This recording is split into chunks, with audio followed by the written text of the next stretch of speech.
గత నెలలో తగ్గుతూ వచ్చిన బంగారం ధరలు పసిడి కొనుగోలుదారులకు కాస్త ఊరటనిచ్చాయి. ఒకానొక స్థాయిలో గరిష్ట స్థాయిలో బంగారం ధరలు పడిపోవడంతో చాలా మంది బంగారాన్ని కొనుగోలు చేశారు. కానీ జూలై నెల ప్రారంభం నుంచే బంగారు ధరలు షాక్ ఇస్తూ వస్తున్నాయి. క్రమంగా పెరుగుతూ పోతున్నాయి. ఈ రోజు కూడా గరిష్టంగా 710 రూపాయలు పెరిగి పసిడి ప్రియులకు మళ్లీ షాక్ ఇచ్చింది. అమెరికా ఫెడరల్ రిజర్వ్ బ్యాంక్ దెబ్బకు దేశీయంగా బంగారం ధరలు భారీగా పెరుగుతున్నాయని నిపుణులు చెబుతున్నారు.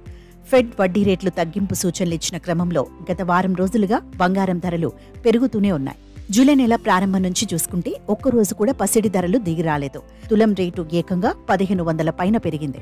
ఇవాళ ఒక్కరోజే తులం రేటు 710 మేర పెరిగింది. ఇక వెండి రేటు సైతం భారీగానే పెరుగుతోంది. సాధారణంగా ఫెడరల్ రిజర్వ్ వడ్డీ రేట్లు పెంచినట్లయితే బంగారం ధరలు దిగి వస్తాయి. అదే వడ్డీ రేట్లు తగ్గిస్తే బంగారం రేట్లు భారీగా పెరుగుతాయి. అదే ఇప్పుడు జరుగుతోంది. ప్రస్తుతం స్పాట్ గోల్డ్ సిల్వర్ రేట్ ఒక ఔన్స్కు $31.23 చేరుకుంది. మరోవైపు రూపాయి మారకం విలువ ప్రస్తుతం స్థిరంగా 83.463 వద్ద అమ్ముడవుతోంది. ఇదిలా ఉంటే బంగారంతో పోటీ పడుతూ వెండి ధర సైతం భారీగా పెరుగుతోంది. ఇవాళ హైదరాబాద్లో కిలో వెండి ధర ఏకంగా 1600 పెరిగింది. దీంతో కిలో రేటు మళ్లీ ₹1,00,000కు చేరువైంది. ప్రస్తుతం కిలోకు 99,300 పలుకుతోంది. దీంతో పాటు హైదరాబాద్ బులియన్ మార్కెట్లో బంగారం ధరలు భారీగా పెరుగుతున్నాయి.